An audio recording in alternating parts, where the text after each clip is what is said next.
Hi, my name is Pamela Coons, Associate Professor of Medicine in the Division of Oncology at Yale School of Medicine and Yale Cancer Center. I'm excited to announce ASCO's new open access journal, JCO Oncology Advances. As the inaugural editor-in-chief, I hope to support JCO Oncology Advances to become the premier platform to bridge the gap between accessible scientific research and clinical care. Stay tuned for more information, including new article types, at ascopubs.org/JCO Oncology Advances. We look forward to seeing your submissions in spring of 2024.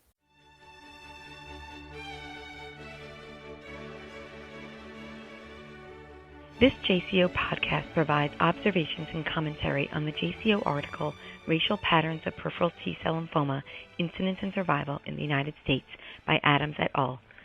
My name is Jennifer Amengwal, and I am an Assistant Professor of Medicine and Experimental Therapeutics at the Center for Lymphoid Malignancies at Columbia University Medical Center in New York, USA.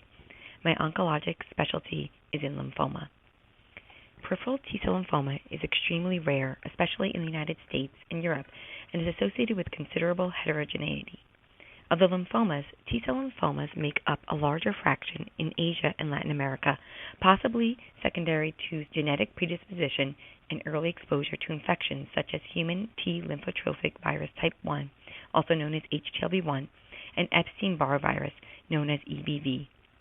Although there are differences between subtypes, in general, patients with T-cell lymphomas have a worse overall prognosis as compared to their B-cell lymphoma counterparts. And despite the heterogeneity, the overall survival of patients with T-cell lymphoma is between 1 and 3 years. There is currently no generally agreed upon first-line therapy for patients with T-cell lymphoma, as we recognize that CHOP chemotherapy often offers poor outcome. Clinical trials have been important in identifying novel approaches to relapse disease, but accrual to these trials is difficult given the rarity of the disease, and incorporation of these novel agents into frontline setting has not yet been realized. In addition, the ability to widely apply what is learned in clinical trials of T-cell lymphoma also poses many challenges, such as accounting for the various subtypes of disease and limited accrual of racially diverse patients. Attempts to overcome these hurdles are underway with greater prioritization of studying these patients in multi-center, cooperative group, and even international studies. In 2008, the International T-Cell Lymphoma Project studied patients with T-cell lymphoma from 22 countries worldwide. The group studied 1,314 cases of peripheral T-cell lymphoma and natural killer cell T-cell lymphoma diagnosed between 1990 and 2002.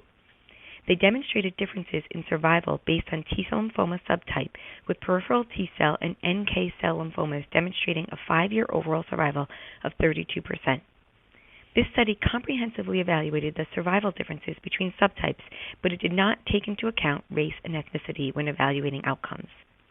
Since about the time of this publication, there has also been a shift in how we think about treatment approaches for these patients. Consolidative autologous stem cell transplant is now generally accepted at the time of first remission, and novel therapies have been incorporated in the relapse setting, such as HDAC inhibitors and pralatrexate.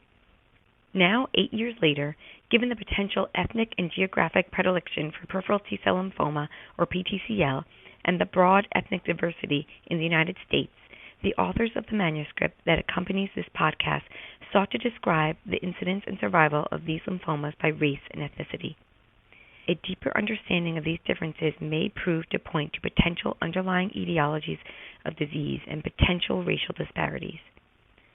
In the study performed by Adams et al., the authors used data from 18 population-based U.S. surveillance, epidemiology, and end results, also known as SEER, cancer registries, between the years 2000 and 2012 to quantify PTCL incidence rate and proportions of cases of each PTCL subtype by racial and ethnic groups. The SEER database captures 97% of incident cases with a catchment area covering about 28% of the U.S. population. The authors also analyzed the survival differences between races in specific PTCL subtypes. 20,726 cases of patients with PTCL over the age of 15 were classified according to ICD-03 histology validation codes as PTCL not otherwise specified, or NOS, anaplastic large cell lymphoma, ALCL, angioimmunoblastic T-cell lymphoma, extranodal type natural killer and aggressive NK leukemia, adult T-cell leukemia lymphoma, ATLL, and other.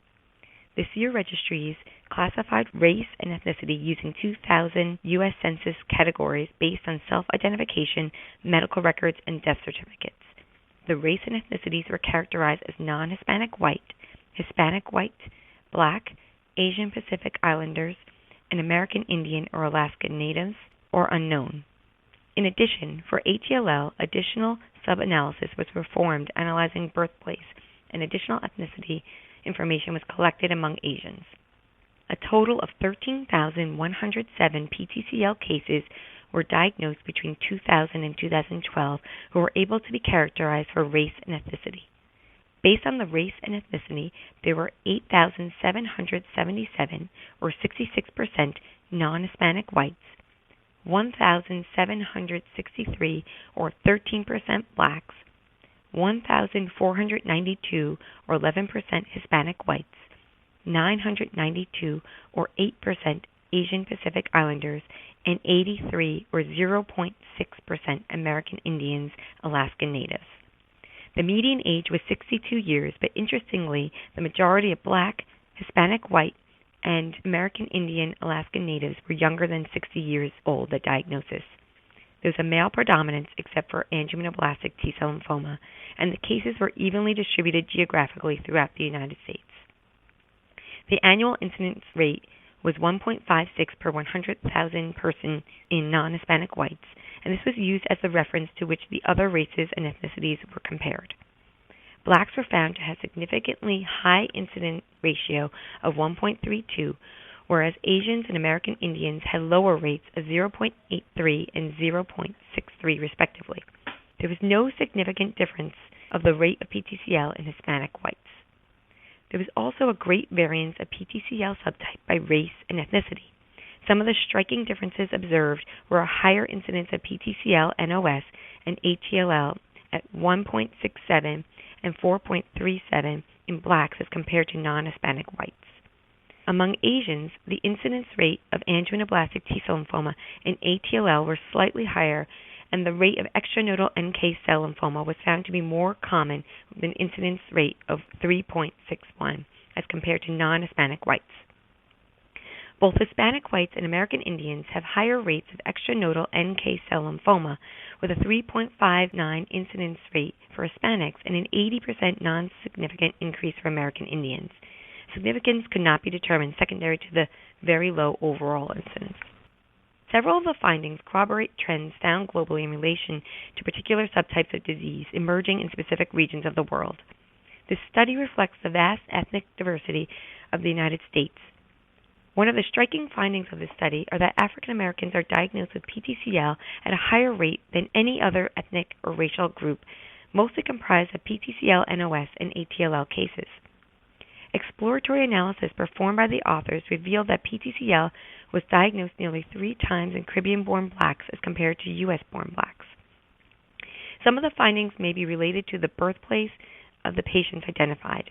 Patients who are immigrants and likely children of immigrants from areas known to have a high prevalence of one disease subtype over another have likely influenced some of the findings in this study and may relate to early exposure of EBV or HTLV1.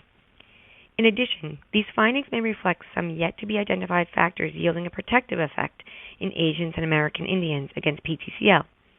It may potentially also point to early environmental exposures, perhaps to EBV in American Indians, with regard to the high observed rate of extranodal NK cell lymphoma. Better understanding of these exposures may help us recognize other contributions to T-cell lymphomagenesis.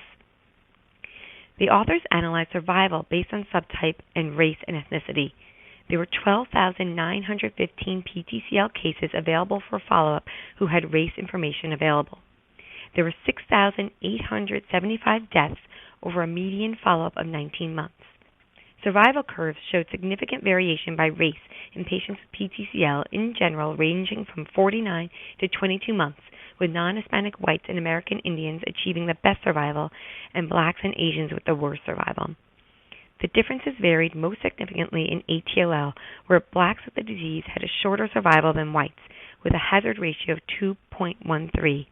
Anaplastic large cell, angioblastic, and PTCL-NOS had hazard ratios between 1.2 to 1.7. Similar results were seen in Asians, particularly for PTCL, with hazard ratio of 1.33, and Hispanics in PTCL and ALCL with hazard ratios of 1.33 and 1.5 respectively. Presented here clearly are the consistent and somber results that all ethnic groups have shorter survival as compared to non-Hispanic whites. These findings generate more questions that need to be studied further, as the reason for these differences are not well understood. Differences in survival are likely multifactorial and range from biologic to social. Biologic explanations may include different host immune responses to disease. Molecular and genetic testing, as well as understanding the tumor microenvironment and variation of these findings by race and ethnicity, are warranted. Pharmacokinetic variations of treatment may also be involved, and detailed analysis of the T-cell lymphoma trials to date by ethnicity could point to differences here. Unfortunately, for any given trial, the number of patients enrolled is again very small, too small to adequately tease out the response by ethnicity. Environmental exposures that have not yet been realized may also influence increased diagnosis.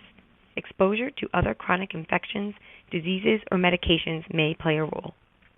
Disparities in healthcare delivery and access to clinical trials are likely two contributing factors to inferior survival.